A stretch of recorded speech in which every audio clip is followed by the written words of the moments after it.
Ey ko'ngli yarim, qalbi singan birodarim.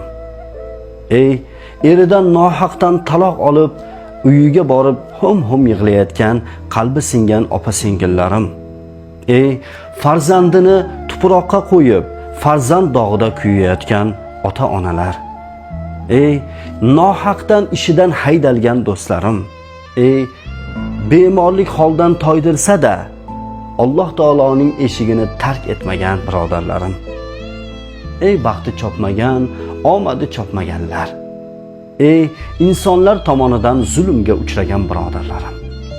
Sizlar uchun xush xabarim bor. Agar shu holatingizda ham Allohdan umidingizni uzmasdan, sabr bilan, shukr bilan yashayotgan bo'lsangiz, sizga ikki dunyoda mukofotlar bor. Bu mukofotlarni odamlar, insonlar